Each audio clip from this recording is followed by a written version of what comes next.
नमस्कार. Marathi kitchen food चॅनलमध्ये तुम्हा सर्वांचं मनापासून स्वागत. तर आज आपण हिरव्या लसूण पाल्याचा डोसा कसा बनवायचा याची रेसिपी बघणार आहोत. आता हिवाळ्यामध्ये हिरवा लसूण भरपूर प्रमाणामध्ये येतो, तर ही डोशाची रेसिपी तुम्ही एकदा नक्की ट्राय करून बघा. बनवायला अगदी सोपी आहे, खायला सुद्धा हा डोसा खूप छान लागतो. तर चला लगेचच रेसिपीला सुरुवात करूया. तर सगळ्यात पहिले इथे मी डोशाचं बॅटर घेतलेलं आहे. तर हे डोशाचं बॅटर कसं बनवायचं हे मी आधीच्या व्हिडिओमध्ये पोस्ट केलेला आहे. आधी जो डोशाचा व्हिडिओ टाकलेला आहे तेच हे बॅटर मी इथे घेतलेलं आहे. तर तो व्हिडिओ तुम्ही चॅनलवर जाऊन बघू शकता किंवा लिंक डिस्क्रिप्शन बॉक्समध्ये देते, तिथे सुद्धा तुम्ही जाऊन चेक करू शकता. आता इथे मी हा हिरवा लसूण घेतलेला आहे 1 कप. तर बघा, हिरव्या लसणाची जी पात आहे ती अशा पद्धतीची असते, म्हणजे अशी प्लेन असते, आणि हिरवा जो कांदा आहे त्याची पात पोकळ असते. आता हा जो लसूण आहे हा 1 कप मी चिरून घेतलेला आहे. तर यातला जो पांढरा भाग आहे आणि हिरवा भाग म्हणजे पात हे सगळंच मी इथे घेतलेलं आहे. तर हे डोशाचं बॅटर जे आहे हे जवळजवळ 3 कप वगैरे असेल, तर त्याला 1 कप इथे मी हा हिरवा लसूण घेतलेला आहे. याला मिक्सरच्या पॉटमध्ये टाकून घेतला. सोबतच मुठभर कोथिंबीर यामध्ये टाकायची आहे आणि अगदी एक छोटीशी मिरची टाकून घेतलेली आहे. यामध्ये थोडंसं पाणी टाकून याची बारीक पेस्ट करून घ्यायची आहे. बघा अशा पद्धतीने. तर थोडीशी बारीकच करायची आहे. तर लसणाची पेस्ट इथे तयार झालेली आहे. आता ही पेस्ट आपल्याला डोशाच्या बॅटरमध्ये टाकून घ्यायची आहे. सोबतच त्याच मिक्सरच्या पॉटमध्ये थोडंसं पाणी मी इथे टाकून घेतलेलं आहे. आता यामध्ये चवीनुसार मीठ टाकायचं आहे आणि व्यवस्थित मिक्स करून घ्यायचं.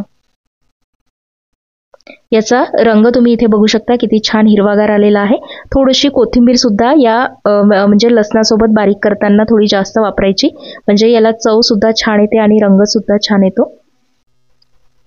बघा, डोशाचं जे बॅटर आहे ते आपलं तयार झालेलं आहे. आता लगेच आपण डोसा बनवून घेऊया. तव्याला मी तेल लावून घेतलेलं आहे. तवा छान पुसून घेतला आहे. आता यावरती डोसा आपल्याला टाकून घ्यायचा आहे. तर 1 चमचा इथे मी डोशाचं बॅटर टाकून घेतलं. थोडंसं जाड जो डोसा आहे तो मी करणार आहे. तुम्ही पातळ सुद्धा बनवू शकता. डोसा पसरवल्यानंतर त्यावरती थोडंसं तेल टाकून घ्यायचं आहे. वरची बाजू थोडीशी सुकली की डोसा आपल्याला पलटवून घ्यायचा आहे. बघा, खालच्या बाजूनी थोडासा याचा रंग बदललेला आहे. आता पलटवून याला पुन्हा 2 मिनिटं भाजून घ्यायचं आहे खालच्या साईडनी. तर बघा, दोन्ही साईडनी डोसा जो आहे तो छान भाजला गेलेला आहे आणि याचा रंग तुम्ही बघू शकता, छान हिरवागार आलेला आहे. तर एक डोसा इथे तयार झालेला आहे. आता दुसरा सुद्धा डोसा मी इथे तयार करून दाखवते. तर तुम्हाला किती पातळ करायचं आहे त्यानुसार सुद्धा तुम्ही हा डोसा बनवू शकता. मी थोडेसे जाड बनवलेले आहे. हा सुद्धा डोसा आपण दोन्ही साईडनी भाजून घेऊया. तर डोशाचं बॅटर जर तुमच्याकडे रेडी असलं तर अगदी 10 ते 15 मिनिटांमध्ये हे डोसे तयार होतात. खूप जास्त वेळ लागत नाही याला शिजायला वगैरे. बघा, दुसरा सुद्धा डोसा इथे तयार झालेला आहे. तर याच पद्धतीने बाकीचे डोसे सुद्धा इथे मी तयार करून घेणार आहे.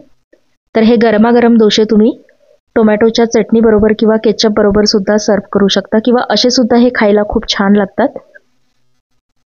तर ही हिरवी लसणाची जी पात आहे याचा फ्लेवर डोशामध्ये खूप छान लागतो. एकदा तुम्ही नक्की ट्राय करून बघा.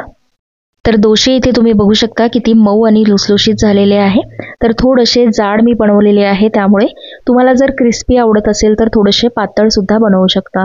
विशेष म्हणजे हे डोसे थंड झाल्यावर सुद्धा खायला खूप छान लागतात. तर कशी वाटली तुम्हाला ही ओल्या लसूण पाल्याच्या डोशाची रेसिपी मला कॉमेंटमध्ये सांगायला विसरू नका. व्हिडिओ आवडला असेल तर चॅनलला लाईक, शेअर आणि सबस्क्राईब नक्की करा. मी भेटते तुम्हाला अशाच एका नवीन व्हिडिओ बरोबर. तोपर्यंत धन्यवाद.